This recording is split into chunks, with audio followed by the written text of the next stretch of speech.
What just happened at Indian Wells is going to be talked about for a very long time. Not just because of the tennis. Not just because of the crowds. Not just because a 20-year-old from the Philippines walked into the biggest WTA 1000 event in North America for the very first time in her career and made the round of 16 as a seeded player. All of that matters, and we are going to get into every single detail. But what is people buzzing right now, what has the tennis world completely fired up, is the fact that Jessica Pegula, one of the most respected players on the entire WTA tour, stepped up after Eala's loss and went off. She defended Eala with everything she had. She praised her. She vouched for her. And she made it crystal clear to anyone who would listen that what we are witnessing with Eala is not a moment. It is a movement. Let's go all the way back to the beginning of this Indian Wells campaign, because this story is too good to rush. Eala made history at Indian Wells simply by showing up. She became the first player from the Philippines to ever compete in the main draw at the BNP Paribas Open. Let that sink in for a second. The first, ever, in the entire history of that tournament. And she did not just show up and survive. She showed up and she performed. Eala survived a grueling 3-set battle against Ukraine's Diana Yastremska in the round of 64, winning 7-5, 4-6, 7-5. That right there, that opening match, that was not easy. Yastremska is a dangerous, experienced competitor, and Eala had to fight for every single point across 3 hard-fought sets to get through. But she got through. She did what she needed to do. And then the tennis world got something it was not quite prepared for. In the round of 32, Eala faced 4-time Grand Slam champion Coco Gauff, and Gauff retired with a left arm injury when Eala was leading 6-2, 2-0. Now look, Eala won that match. That is on the record books, and nothing changes that. But more importantly, look at how she was playing before Gauff stepped off. Eala broke Gauff in all 4 service games in the opening set and committed just 12 unforced errors compared to Gauff's 26. She was not just winning. She was controlling the match. She was dictating.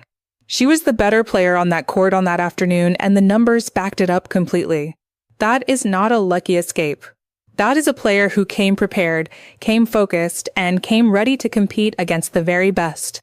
The Filipino fans at Indian Wells absolutely erupted. They had traveled from all over, some from the Philippines, some from Filipino communities across California and the wider United States, and they were there in force, waving flags, chanting her name, draped in red, white, and blue. Eala, speaking in Filipino after the match, thanked the flag-waving, name-chanting crowd for staying up late to watch her, and urged them to come out again for the round of 16. That moment right there, that connection between a player and her people, that is something you genuinely cannot manufacture. You either have it or you do not. And Eala has it in abundance. Which brings us to Jessica Pegula and what she had to say, because this is the part of the story that has the tennis world paying very close attention right now. Pegula knows firsthand what it feels like to walk onto a court and suddenly realize that the entire stadium has turned against you because of Eala. She experienced it personally. In an interview with ESPN during Indian Wells, Pegula spoke about her Miami Open semifinal clash against Eala last year, saying the entire crowd went against her despite the fact that she actually won the match. And what struck Pegula was not that the crowd was partisan. Every crowd has its favorites. What struck her was the sheer scale of it, the passion of it, the electricity that Eala generates wherever she goes. Pegula stood up there in a match she was winning and still felt what it was like to play inside an atmosphere that Eala had created just by being Eala. And rather than being resentful about it, Pegula recognized it for what it was, something special, something rare, and something that the WTA desperately needs. After Eala's loss to Linda Noskova in the round of 16, Pegula went off. She did not hold back a single word. She called Eala a really good tennis player. She talked about how Eala goes for her shots, takes the ball early, rips it, and how being a left-hander makes her particularly tricky to handle. She talked about how well Eala competes in tight situations.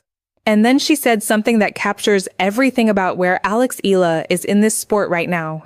She said she does not think Eala needs anyone to tell her she is a great player, that we will be seeing more of her, because she has already proven it herself. That is not a polite compliment from a competitor. That is a peer looking across the net and recognizing a legitimate force. That is one great player acknowledging another. And then Pegula went even further. She said she would love to have Eala on her podcast, to sit down and really dig into the kind of attention and energy Eala is bringing to the WTA right now. Because Pegula understands something that a lot of people are only starting to grasp. When a player draws the kind of fan devotion that Alex Eala draws, that is not just good for that player. That is good for the entire sport. It grows the game. It brings new eyeballs to women's tennis. It brings people in who had never watched a WTA match before, but who now stay up until 3 a.m. Philippines time just to watch this 20-year-old from Manila compete on the other side of the world. That is the kind of impact that changes sports. Now let's talk about the match itself, because we owe Linda Noskova her credit. Noskova, the world number 14, was dominant from start to finish. She broke Eala in the very first game and never looked back, winning 8 consecutive games from 4-2 in the first set to close it out 6-2, 6-0 in just 55 minutes. Noskova fired 7 aces while Eala managed none, and the Czech player won 77% of her first serve points and 81% of her second serve points. GMA news on that particular afternoon, Noskova was a level above. She was dialed in, she was serving bombs, and she handled the pressure of the occasion like the experienced WTA 1000 competitor that she is. Eala's first serve percentage against Noskova was just 57%, and she won only 36% of those points. When your first serve is misfiring at that level, when you are not able to control the pace of the point from the very start, it becomes almost impossible to build any rhythm. And that is exactly what Eala described afterward. She said she could not find her groove, and that nothing clicked for her in that match. But here is the thing about Alex Eala. Even in defeat, even in a match where nothing went right, she walked off that court and she handled it the way a champion handles it. She stayed on the court. She acknowledged her fans. She expressed her gratitude. And she spoke with a maturity and composure that would impress players twice her age. Eala said, "I do leave with happiness. I think tomorrow I'll be a bit happier than I am now." Of course, the initial feelings after the match are a tough pill to swallow, but I'm in the 4th round of Indian Wells. Paribas, that is self-awareness. That is perspective. That is a young woman who knows exactly who she is and exactly where she is going, even in the moments when it hurts the most. Compare that kind of grace to what we sometimes see from other established names on the tour. We have all watched what happens when certain high-profile players lose matches they were expected to win.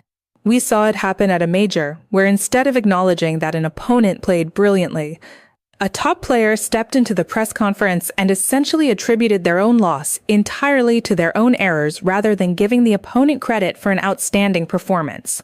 Taking ownership of a loss while dismissing an opponent's brilliance tells you something about a player's character.